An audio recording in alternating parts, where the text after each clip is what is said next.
아멘.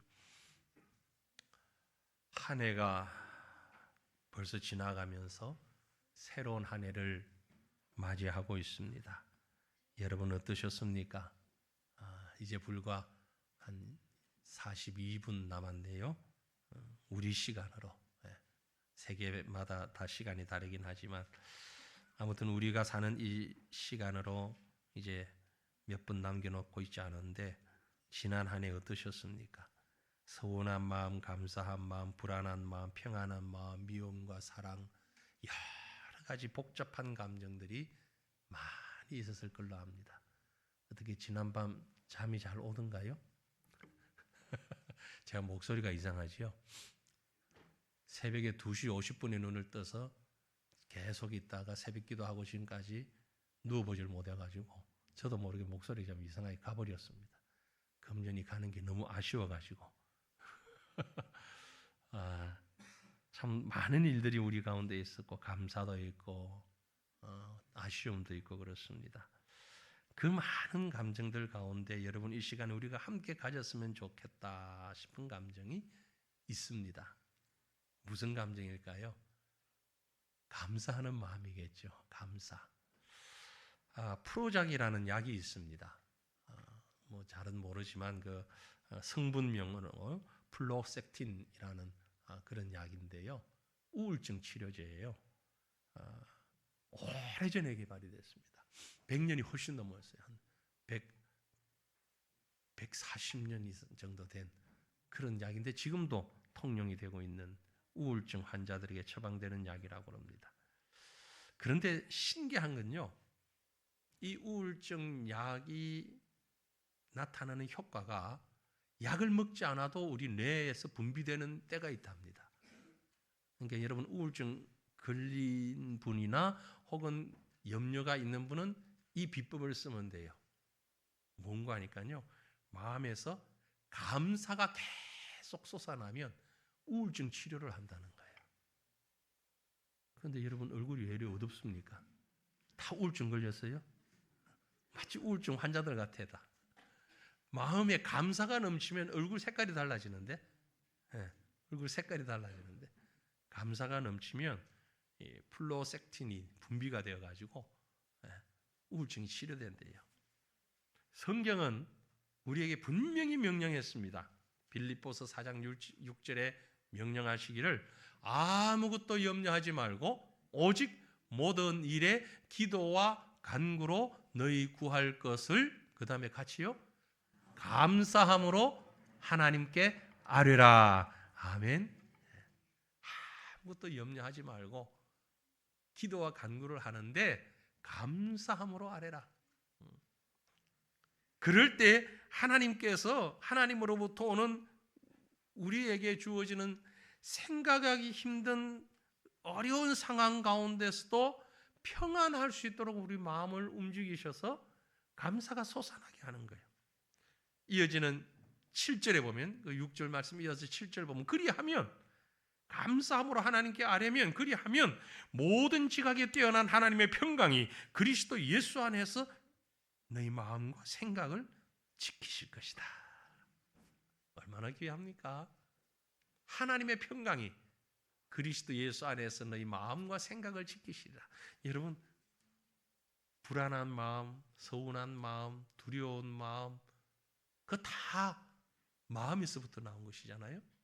그 마음에 하나님이 주시는 평강이 가득 차기를 축원합니다. 이 평강은요 상황에 따라서 주어지는 게 아니에요. 우리가 늘 배웠고 읽고 외우기도 하고 하지만 감사는 많이 가진 곳에서 나오지 않습니다. 풍성한 곳에서 감사가 나오지 않아요. 감사는 어디에서 나옵니까? 하나님의 평강이 우리 속에 있을 때 감사가 나오는 거예요. 여기서 우리는 추수감사절 때만 읽었던 말씀이지만 이 한 해를 보내면서 이 말씀을 같이 좀 묵상하고 읽었으면 좋겠어요. 유명한 하박국 선지자의 고백입니다.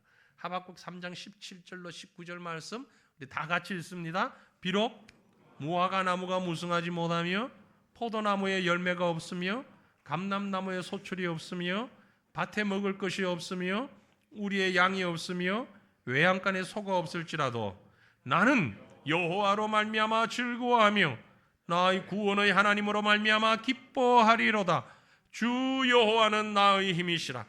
나의 발을 사슴과 같게 하사 나를 나의 높은 곳으로 다니게 하시리로다. 아멘. 아멘입니까?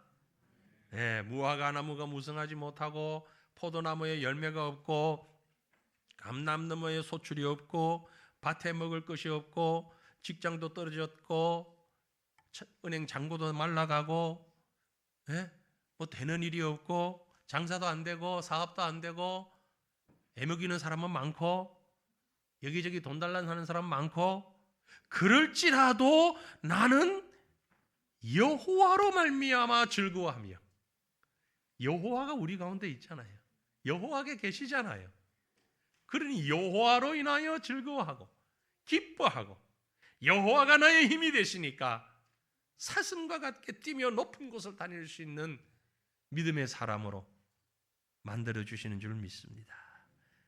그러니 감사할 만하기에 감사하는 게 아니고요. 어떻게 감사하라고 했습니까? 범사에 감사하라고 했잖아요.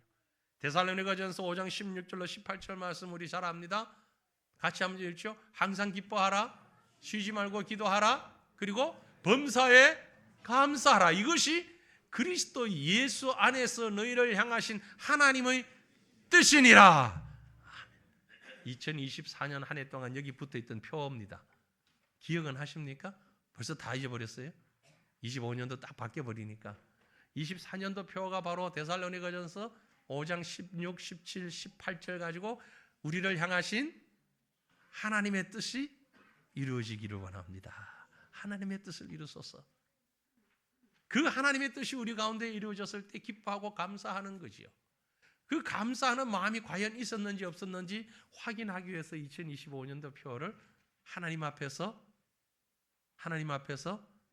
생각하고 행동하고 어떻게 해요?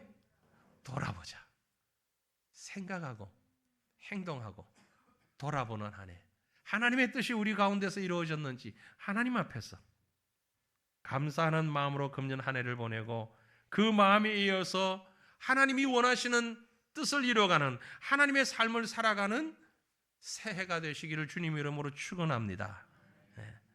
그래서 오늘 이 시간에는요, 어떻게 해야 감사할 수 있고 어떻게 해야 도대체 하나님의 축복을 기대할 수 있는가? 오늘 24년에서 25년으로 변화되는 이 시점에서 정말 중요한 하나님 안에서 변화되어지는 과정을 한번 생각하며 은혜 나누기를 원합니다. 그래서 우리 모두가 변화되어지기를 소망합니다.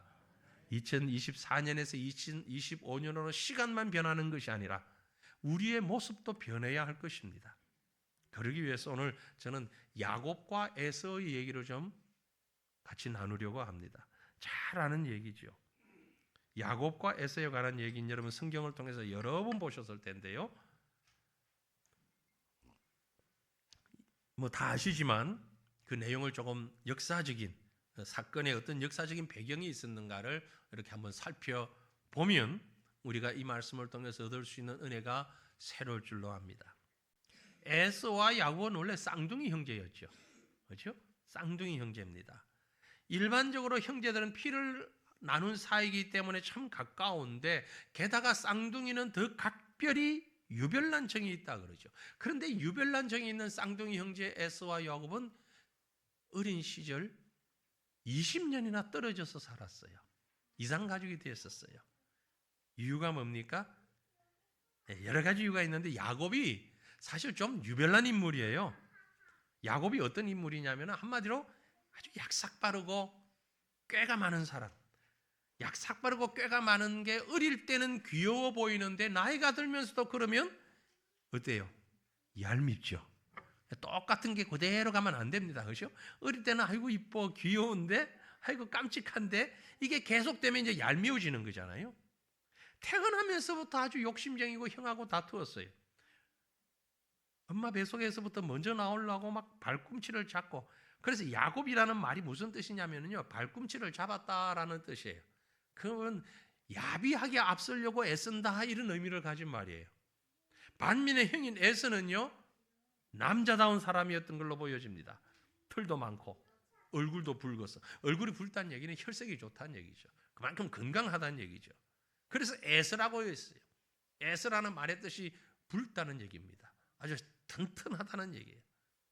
그래서 성장하면서 형인 에서는 바깥에서 뛰어다니면서 사냥을 하는 일을 했고, 그러니까 아버지의 사랑을 듬뿍 받지요.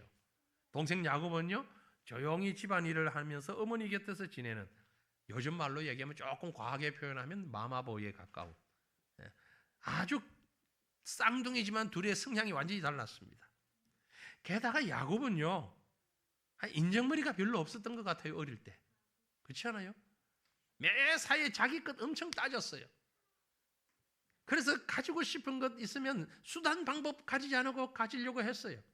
사냥하고 돌아온 형에게 팥죽 한 그릇 그만 주면 어때요? 그거? 형제가 아닌데.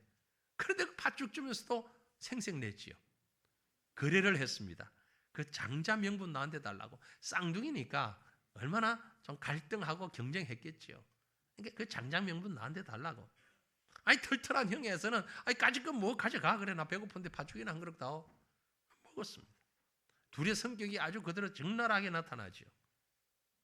이 상반된 성격과 모습은 두 형제의 결정적으로 결별할 수밖에 없는 사유가 됐습니다. 동생 야곱과 어머니가 한편이고 에서와 아버지는 또 한편이었어요. 아버지가 요셉이 나이가 많아서 앞을 잘 볼 수 없을 정도가 되었을 때, 아버지 이삭이죠. 이삭이 앞을 잘 볼 수 없는 그런 상황이 되어가지고 에서를 부릅니다. 내가 죽기 전에 큰아들에게 내가 축복해주고 싶은데 오늘 나가서 사냥을 해다가 내가 제일 좋아하는 요리를 해가지고 가져다오.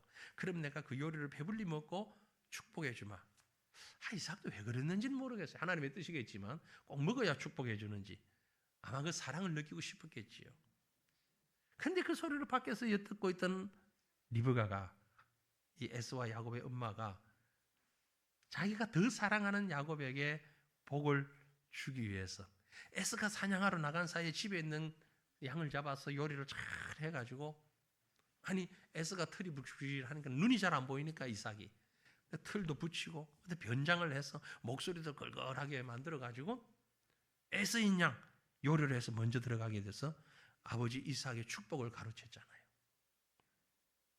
이런 야곱의 행위를 놓고서 사람들은 하나님의 축복을 소중히 여기는 사람이었다라고 긍정적으로 평가하는 사람들도 있습니다. 물론 전혀 그런 면이 없는 건 아니지만 그건 좀 지나친 편견이에요.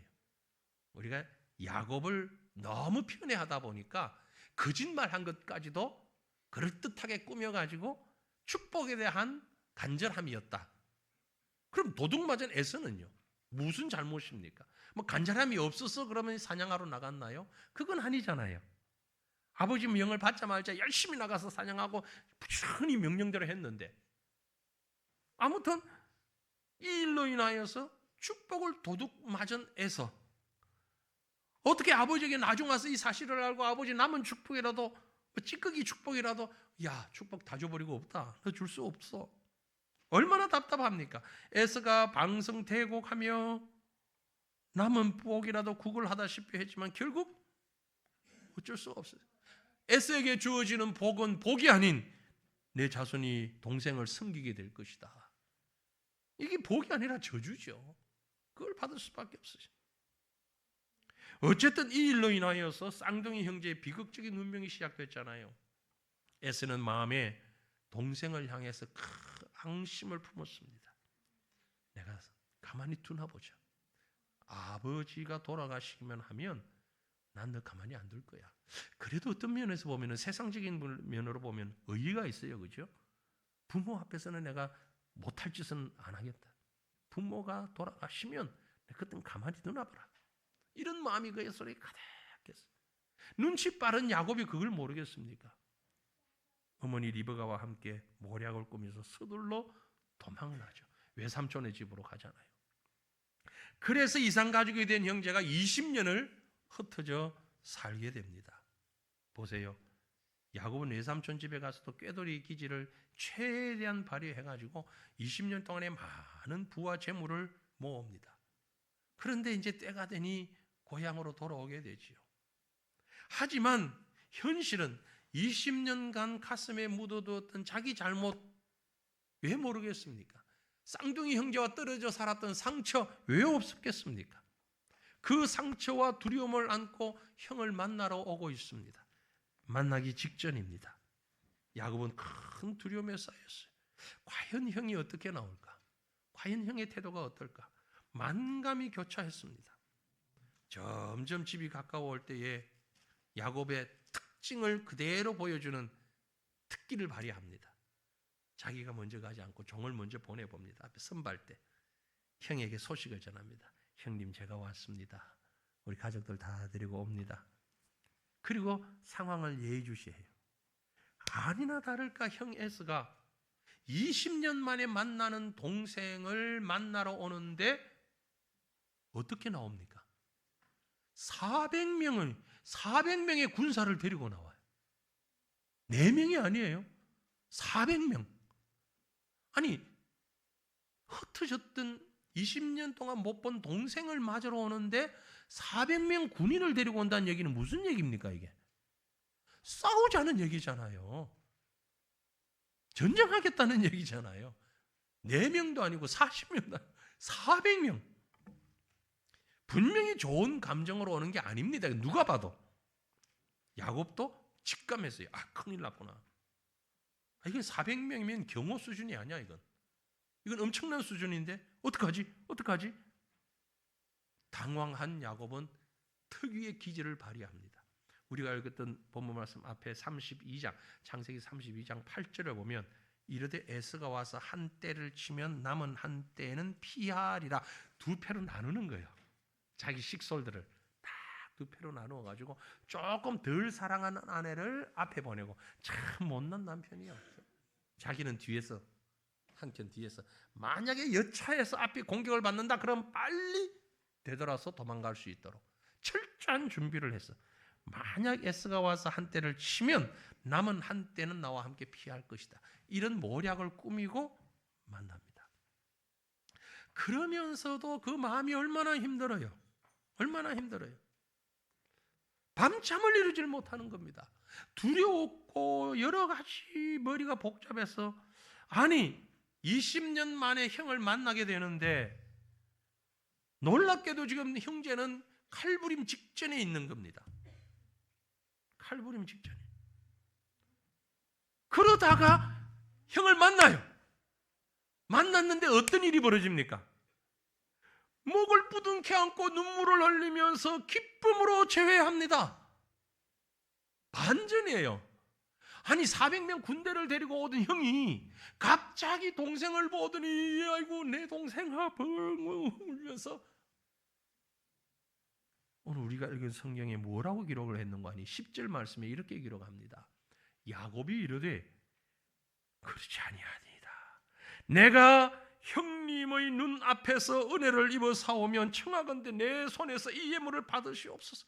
내가 형님의 얼굴을 배운 적 하나님의 얼굴을 본 것 같사오며 형님도 나를 기뻐하심이니이다. 여러분 어떻게 느끼세요, 이 말을? 야, 아부 참 잘한다. 참 아부 잘한다. 혹시 그렇게 느끼셨어요? 표면적으로 보면 그럴 수 있습니다. 뭐 그렇게 느꼈다고 해서 여러분 너무 자책하지 마십시오. 꼭 그 뜻은 아니지만 그렇게 느껴질 수 있는 거예요. 너무너무 반갑고 감사하고 만족스럽고 형언할 수 없는 감격을 표현한 단적인 말입니다. 단지 형의 환심을 사기 위한 말만은 아닙니다. 어쩌면 야곱의 속 마음의 진심에서부터 우러나오는 말이에요. 여러분 정말 대단하고 놀라운 만남 아닙니까? 20년 만에 만난 것 때문에 대단한 것이 아니라, 대단하다는 이유는 미움과 긴장과 두려움으로 가득했던 두 형제가 어떻게 이렇게 반전을 이루면서 화목의 눈물을 흘리며 만날 수 있었을까? 누구보다도 깊은 상처를 안고 있던 두 형제였는데 얼마나 어렵고 힘든 상대였었는데, 이유가 어찌됐든 피를 나눈 형제가, 그것도 쌍둥이 형제가 이렇게 긴장하며 엄청난 상처를 가지고 있었는데 어떻게 이렇게 반전이 일어날 수 있었을까? 저는 이 변화를 지금 주목하고자 하는 것입니다. 오늘 우리는 한 해를 보내며 새로운 한 해를 맞는 역사적인 순간에 서 있습니다. 원하기는 야곱과 에서의 만남, 그 이전과 이후의 만남, 이런 전격적인 변화처럼 오늘 저와 여러분에게도 이런 변화의 순간이 되기를 간절히 소망합니다. 바로 이 시간이 말이에요. 이 시간이 우리에게 이런 변화가 있는 극적인 시간이 되기를 원합니다. 여러분 지금 마음에 있는 두려움과 미움과 갈등과 아픔과 슬픔과 원망과 그 어떤 마음이라 할지라도 이 모든 것이 완전히 변화하여서 새로운 모습으로 새해를 맞으면 하나님 앞에 얼마나 우리가 떳떳하게 설 수 있겠습니까? 이제 한 20분 남았습니다. 여러분, 긴 시간입니다. 이 시간이라도 우리가 말씀을 보면서 이런 변화를 경험할 수 있기를 바랍니다. 이 변화는 어디서부터 시작됐을까? 저는 이 시간에 딱 두 가지만 말씀드립니다. 하나는요, 하나님께서 나를 기다림의 시간 중에서 변화시켜 주셨다는 거죠. 세상 사람들은 시간이 약이라 이런 얘기를 하는데 무작정 흐르는 시간이 약이 아닙니다. 하나님께서 나를 기다림의 시간이라는 걸 주셨습니다. 20년이라고 하는 세월, 그리 짧은 세월 아닙니다. 그 시간들이 지나가면서 금방이라도 죽일 것 같이 그렇게도 분노하고 격했던 감정이 시간이라는 치료약을 통해서 회복되고 치료가 된 거죠. 하나님께서 그렇게 하신 거예요. 하나님이 우리 인간들에게 주신 너무나 엄청난 축복이 바로 이것입니다. 시간이라는 축복이에요. 여유라는 축복입니다. 여러분, 우리가 어떤 일을 만났을 때 그 순간엔 세상이 다 끝난 것 같고 도무지 더 이상 살 수 없을 것 같은 때가 얼마나 많았습니까? 하지만 그 엄청난 미움도 아픔도 시간이 지나가면 조금씩 정리가 되고 회복되고 어느 날부터는 하나의 진한 추억거리가 되어버리는 것, 이건 정말 놀라운 하나님의 은혜입니다. 만약 그렇지 않고 시간이 지나도 처음이나 지금이나 조금도 변함없이 그 감정, 그 흥분된 상태 그대로 있다고 한번 생각해 보세요. 아마 우리 중에 지금같이 아무도 살지 못할 겁니다. 아무리 엄청난 사건도 상처도 시간이 지나가니까 기적같이 회복되었지 않습니까? 치료되었지 않습니까? 이건요, 단순히 시간만 지난다고 되는 것 아닙니다. 시간의 힘이 아니에요. 그 시간 속에서 우리가 해야 하는 일이 있습니다. 그 일이 무엇인가 하니 우리가 의식하든 의식하지 못하든 우리 속에서 일어나는 일은 인내하는 수고입니다. 참는 것이에요. 참는 것. 여러분, 대부분의 우리의 분노가 참지 못하여서, 인내하지 못하여서 그 시간을 지키지 못하는 거예요. 너무 성급한 거예요. 화목과 치유는 바느질과 같다라고 생각됩니다. 인내라는 바늘에 시간이라고 하는 실을 꿰어서 아픈 상처를 어루만지고 지나갈 때 조각난 천들은 아름다운 옷으로 새롭게 태어날 수 있는 것입니다. 여러분 지금 고통 가운데 있습니까? 무엇이 여러분을 그렇게 힘들게 만듭니까? 상처 가운데서 따갑고 쓰린 아픔을 가지고 있습니까? 이 시간 인내할 수 있기를 바랍니다. 참을 수 없는 것을 참는 게 인내입니다. 참을 수 있는 걸 참는 건 우리 인내라고 말하지 않습니다. 도무지 참을 수 없는 것 같은 그것을 참는 걸 인내라고 합니다. 에가서 3장 26절에 보니 사람이 여호와의 구원을 바라고 잠잠히 기다리는 것이 좋다 그랬어요. 하나님은 우리를 이렇게 참으셨어요. 인내하셨어요. 그 인내 가운데 용서가 있고 화목이 있는 겁니다. 여러분 한 발만 뒤로 물러가서 한 번만 더 생각하고 한 번만 더 시간을 가져보십시오. 여러분이 안고 있는 그 아픔과 상처가 하나님의 얼굴을 보는 것과 같은 기쁨과 감격으로 다가올 것을 믿고 기다리는 성도들 되시기를 바랍니다. 좀 견디자고요. 좀 참자고요. 너무 힘들지만, 너무 아프지만 참아보자고요. 분명히 하나님께서 함께 하십니다.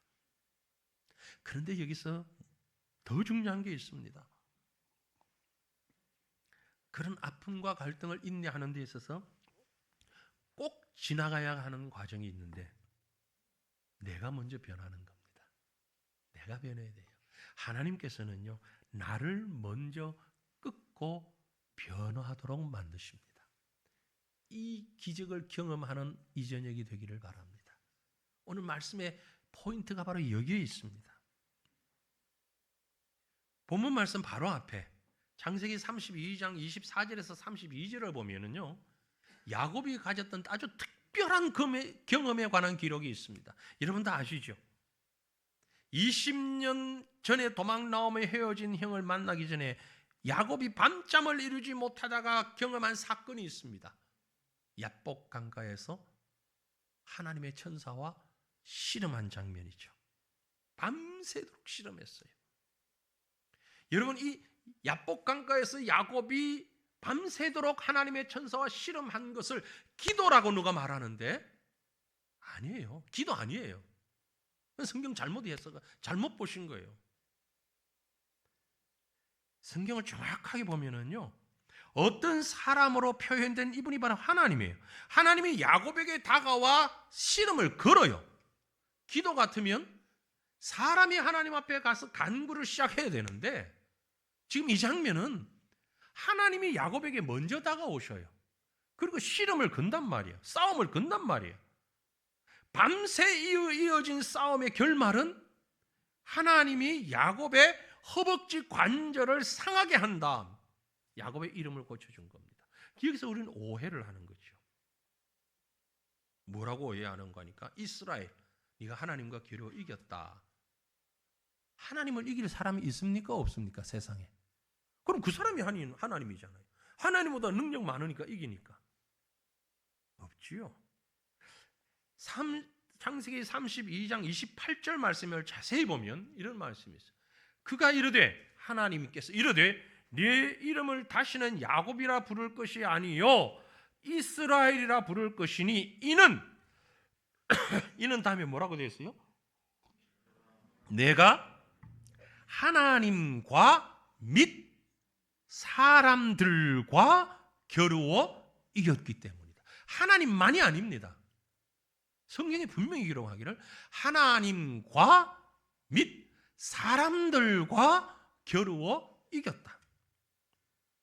이 말은 야곱이 하나님을 이긴 사람이 아니라 자기 고집과 의지로 하나님도 이기려고 그러고 다른 사람도 이기려고 그러고 속여 먹이려고 그러고 자기 소유를 위해서 자기 욕심을 위해서는 별의별 짓을 해서 다 이겨먹고 채우려고 했던 그 야곱, 네가 하나님을 이기려고 했느냐? 다른 사람도 이기려고 했느냐? 넌 그럴 수 없어. 앞으로 일어나는 이후의 모든 생애에서 이 사건을 기억해. 너는 하나님에게 지면서 살아야 돼. 사람들에게도 좀 지면서 살아. 아웅바둥 이기려고만 하지 말고 좀 지면서 살아. 하나님은 네가 이길 수 있는 존재가 아니야. 다시금 너의 못된 그 성품이 살아날 때면 너는 언제나 기억해야 돼. 네 이름이 이스라엘이야. 하나님 이기려고 덤벼들었어. 이 못난 놈아, 못난 놈아. 너 하나님한테 이기려고 덤벼들었잖아. 그러면서 하나님이 그 환도뼈를 쳐서 위골되게 만들어버린 거예요. 아니, 환도뼈 다친 사람이 이긴 겁니까? 친 사람이 이긴 겁니까? 친자가 이긴 거잖아요. 어떻게 맞아서 상처 났는데 이겼다고 얘기해요? 부상투혼입니까? 아니잖아요. 분명히 말씀하시라. 네가 하나님만 이겨먹으려고 한 게 아니고 사람도 이겨먹으려고 했는데 너 다 이겼어. 잘했어. 잘했어. 공부해야 되는 시간에 애가 책상에 앉아서 뭘 열심히 하는데 엄마가 문을 열고 탁 들어갔는데 보니까 공부는 안 하고 게임하고 있어. 그럼 엄마가 뭐라 그래? 뒤통수를 한 대 탁 알았나 이놈? 계속해? 응? 계속 그러고 있어. 문 닫고 나갔어요. 그럼 걔는 공부해야 됩니까? 게임 계속 해야 됩니까? 응? 잘한다 그랬잖아. 뭘? 게임하는 거 잘한다 했잖아. 계속 하라고 했잖아. 계속 하면 되는 거요? 우리 애들 이렇게 학생들 한번 얘기해봐. 계속 해야 돼? 안 해야 돼? 공부해야 돼? 게임 해야 돼요? 공부해야 돼? 응? 재미없어도 공부는 하는 척이라도 해야지. 그잖아요. 이런 걸 뭐라고 그래요? 반어법이에요. 아니, 야곱이 하나님을 이겨 먹은 게 아니라, 에? 너 자신을 좀 꺾어. 네 고집도 꺾고, 네 자존심도 꺾고, 네 욕심도 꺾고, 하나님 앞에서 덤비지 마, 제발. 하나님을 이길 수 없어, 너. 왜 그렇게 욕심만 부리니, 태어나면서부터 지금까지. 그러니 형하고 관계가 이렇게 된 거잖아, 지금. 형하고 회복되기 전에 먼저 네가 변해야 돼, 네가. 하나님 그 말씀하고 계시는 거예요. 이 신비한 경험으로 야곱이라는 인물이 완전히 변해서 이스라엘이 된 거예요. 새로운 이름을 받은 거였어요. 그러고 나니까 야곱이 야복강가에서 하나님 앞에 완전히 케오패를 당하고 정말 중요한 교훈을 받고 나니까 하나님께서 역사하셨는데요. 역사하셨는데 뭘 역사하셨습니까? 에서의 마음을 바꾸어 놓은 거예요. 그건 야곱이 한 게 아닙니다. 하나님이 하신 거예요. 야곱이 먼저 변하니까 그렇게도 두려운 상대였던 이를 갈고 400명 군대를 데리고 야곱 죽이겠다고 나섰던 에서의 마음이 순식간에 물로 떡 녹아버린 거예요. 그래서 야곱을 만나자마자 부둥켜 안고서 내 동생아, 내 동생아. 형제간의 살인 것까지 불러올 만한 분쟁과 아픔과 찢어짐의 상처가 치유되는 장면입니다. 사실 에서가 야곱을 처음 만나러 나올 때 20년 지났지만 에서의 마음은 전혀 바뀌지 않았어요. 그래서 야곱이 온다는 소식을 듣고 20년 동안 품은 한을 품고 지금 400명 군대 끊으리고 나온 거예요. 어떻게 해보려고. 그런데 이 두 형제의 상처를 하나님이 만져주시고 치료해 주신 겁니다. 주변에 달라진 건 아무것도 없어요. 장자권을 되돌려 준 것도 아니고 그럴 방법도 없고 축복을 통째로 내가 받았는데 형님 가지시오 축복을 돌려준 것도 아니고 그럴 방법도 없잖아요. 아무것도 바뀐 게 없어요. 단지 야곱이 바뀌었고 이스라엘이 된 겁니다. 더 이상 세상 붙잡고 자기 지혜 자기 수단 붙잡고 몸부림치는 이리저리 피해 다니는 자가 아니라 우직하게 하나님만 붙잡고 내 생명 포기하고 하나님의 사람으로 살아가겠다고 자신이 바뀌어진 거예요. 사랑하는 성도들이요, 지금까지 용서하지 못하고 화해하지 못하고 불편함과 미움과 시기와 아픔의 대상으로 눈을 흘기고 가슴에 마음의 벽을 쌓고 있는 형제와 이웃과 성도가 있습니까? 모든 것 다 털어버리고 서로 부둥켜 안고 울며 화목해야 하는데 아직도 그러지 못하고 있는 자들이 있습니까? 그러고서야 어찌 하나님을 뵙겠다고 찬양하고 예배하는 자리에 있습니까? 이 상태로 새해를 맞는다면 또 그렇게 살아갈 것입니까? 에서와 야곱이 하나됨 같이 화목하는 은혜가 있기를 바랍니다. 서로 부둥켜 안고 용납하고 화목하는 은혜가 함께하기를 바랍니다. 상대방이 다가오기 전에 기다리지 마십시오. 내가 먼저 변하면 됩니다.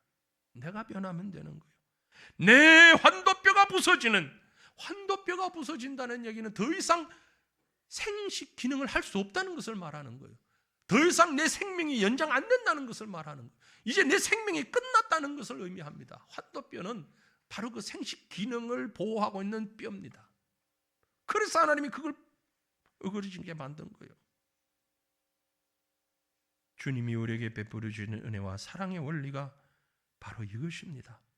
그러나 내가 긍휼을 입은 까닭은 예수 그리스도께서 내게 먼저 일절 오래 참으심을 보이사 후에 주를 믿어 영생 얻는 자들에게 본이 되게 하려 하심이라. 내가 주님을 알기 전에 주님이 먼저 나를 아셨고, 내가 주님을 사랑하기 전에 주님이 먼저 나를 사랑하셨고, 내가 주님을 믿고 순종하기 전에 주님이 먼저 나를 위해 십자가에서 나를 위해 죽어주신 것 믿으시길 바랍니다. 야곱이 이스라엘로 바뀌어질 때에 이미 에서의 마음을 바꾸어 놓으셨던 하나님께서 내가 먼저 변화될 때에 상대는 이미 미움의 마음에서 사랑과 용서와 화목의 마음으로 변화했다는 사실을 믿으시길 바랍니다. 그때 여러분은 비로소 하나님의 얼굴을 보는 것 같습니다. 야곱의 고백이 바로 그것입니다. 내가 형을 배울 때 하나님의 얼굴을 보는 것 같습니다. 형은 그대로인 것 같지만 내 마음이 바뀌었어요. 이제는 제가 야곱이 아닙니다. 이스라엘입니다. 그러니 내가 형을 배우니 하나님의 얼굴을 보는 것 같습니다. 실제로 이 사건 이후에 야곱은 그 이전의 삶과 완전히 다른 삶을 삽니다. 더 이상 그런 꾀돌이가 아니에요. 더 이상 자기중심주의, 욕심주의가 아니에요. 다 베풀며 섬기며 하나님 중심으로 살아가는 180도 바뀌어진 야곱의 생애를 성경을 통해서 볼 수 있는 것입니다. 요한일서 4장 11절로 12절 말씀합니다. 사랑하는 자들아, 하나님이 이같이 우리를 사랑하셨은즉 우리도 서로 사랑하는 것이 마땅하도다. 어느 때나 하나님을 본 사람이 없으되 만일 우리가 서로 사랑하면 하나님이 우리 안에 거하시고 그의 사랑이 우리 안에 온전히 이루어지느니라. 하나님 보시기를 원하십니까? 하나님 한 번만 봤으면 좋겠습니다. 어떻게 하면 하나님을 볼 수 있습니까? 내가 서로 사랑하라. 서로 사랑할 때에 하나님이 우리 안에 거하시고 그때 하나님을 보게 될 것이다. 이제 우리가 맞이하는 2025년 죽을 수밖에 없는 죄인인 나를 용서하시고 영원한 구원의 자녀로 삼아주신 그 놀라우신 하나님의 사랑을 기억하면서 아픔과 상처를 치료하기 위해서 내가 먼저 변화되어 화목의 기쁨을 맛보는 바로 그 현장에서 하나님의 얼굴을 보는 일들이 많이 일어나는 새해 2025년 한 해 되시기를 주님의 이름으로 축원합니다. 기도하십시다.